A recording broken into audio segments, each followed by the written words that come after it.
নমস্কার বন্ধুরা, আজকে আমি দার্জিলিংয়ের একটি সুন্দর অফবিট প্লেস ছোটা মাঙ্গুয়াতে এসেছি। এখানে আমরা কোথায় থাকলাম, কি খেলাম এবং কি দেখলাম সেটা নিয়ে আজকে আমার এই ভিডিওটা। আসুন শুরু করি। এনজেপি থেকে ছোট মাঙ্গুয়ার দূরত্ব 63 কিলোমিটার। যে কোনো ট্রেনে এনজেপি নেমে গাড়িতে ছোট মাঙ্গুয়া যেতে 2.5 ঘন্টার মতো সময় লাগে।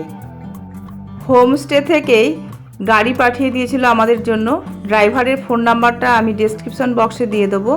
তবে আপনারা এনজেপি থেকে অন্য কোনো গাড়িও ঠিক করে যেতে পারেন ওখানে। রাস্তার দুপাশে সেগুন গাছের সারি পেরিয়ে লাভার্স পয়েন্টে পৌঁছালাম। সেখানে কিছুক্ষণ সময় কাটিয়ে চা খেয়ে তারপর আবার গাড়িতে উঠে চা বাগানের ভিতর দিয়ে দার্জিলিংয়ের সুন্দর একটি অফবিট প্লেস ছোটা মাঙ্গুয়াতে আমরা পৌঁছালাম। চারিদিকে জঙ্গলে ঘেরা ছোট্ট সুন্দর গ্রাম ছোটা মাঙ্গুয়ার নেচার লাভ হোমস্টেতে আমরা এলাম। গাড়ি একদম হোমস্টে পর্যন্তই এসেছিল।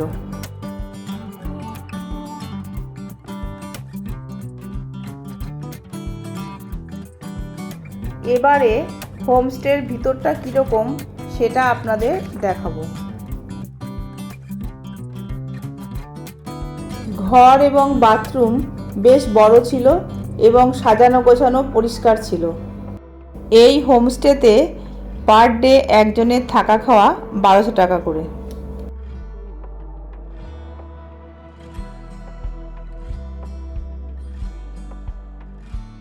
সামনে বড় বারান্দা, এই বারান্দা থেকেও কাঞ্চনজঙ্ঘা দেখা যায়।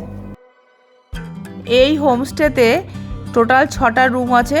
সারা বছরই রেট একই থাকে। আমি হোমস্টের মালিকের নাম এবং ফোন নাম্বারও ডেসক্রিপশন বক্সে দিয়ে দেবো। আসার সাথে সাথে ওনারা চা দিয়েছেন, ওনারা আপ্যায়ন খুব ভালো। একদম গরম গরম চা আমরা খাচ্ছি।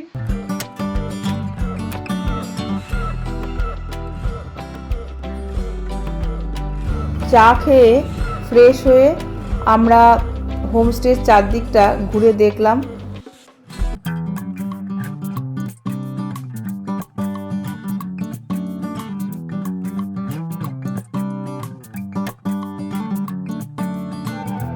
হঠাৎ চোখে পড়ল বোতল কেটে কেটে কত সুন্দর গার্ডেনটা ডিজাইন করেছে।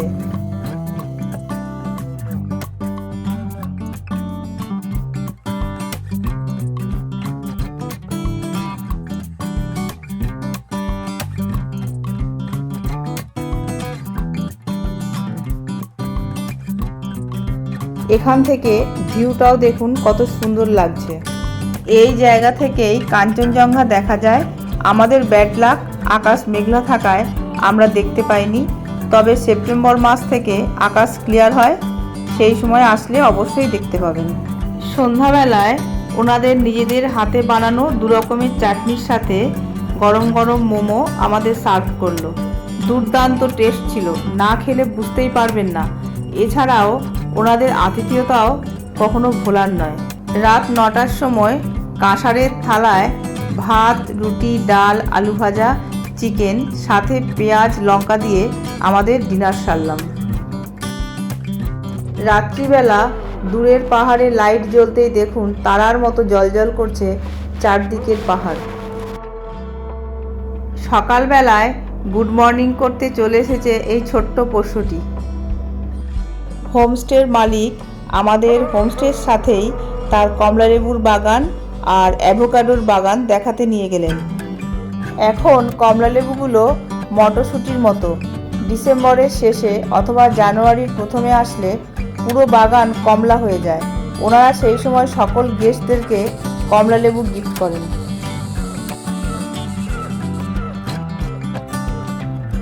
ফিরে এসে চা বিস্কুট খেয়ে ঘুরতে বেরিয়ে পড়লাম জঙ্গলের রাস্তায়। দেখুন জঙ্গলের মধ্যে গোলাপ আর নানা রকমের ফুল কীরকম ফুটে রয়েছে।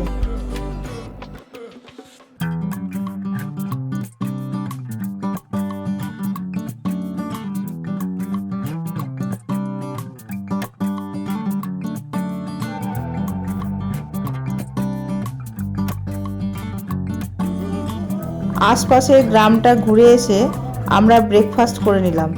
ব্রেকফাস্টে ছিল গরম গরম স্যুপ, তার সাথে চিজ টোস্ট, ডিম টোস্ট, আলু টিক্কি, তারপরে চিকেন সসেস ছিল এবং খাবারগুলো ছিল একদম অসাধারণ।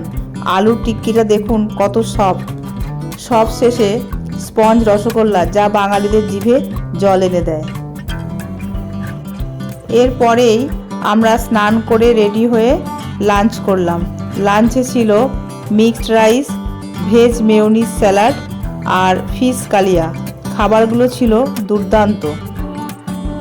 লাঞ্চ সেরে নেচার লাভ রিসোর্ট থেকে 2 মিনিটের দূরত্বে আছে Darjeeling blossom eco tourism complex.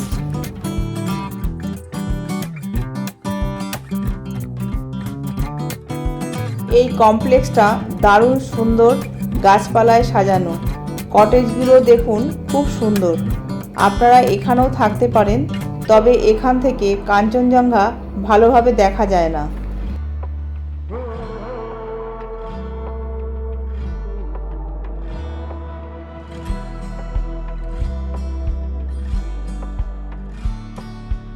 আমার ছোট মাঙ্গুয়ার এই জঙ্গলে ঘেরা ছোট্ট শান্ত গ্রামটা খুব ভালো লেগেছে।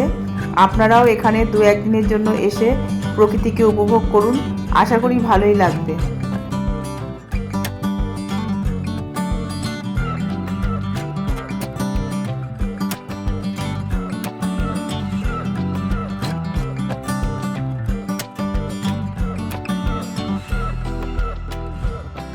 আমার এই ছোটা মাঙ্গুয়ার ট্যুর কেমন লাগলো অবশ্যই কমেন্ট বক্সে জানাবেন। ভালো লাগলে লাইক শেয়ার করবেন। ভালো থাকবেন। নমস্কার।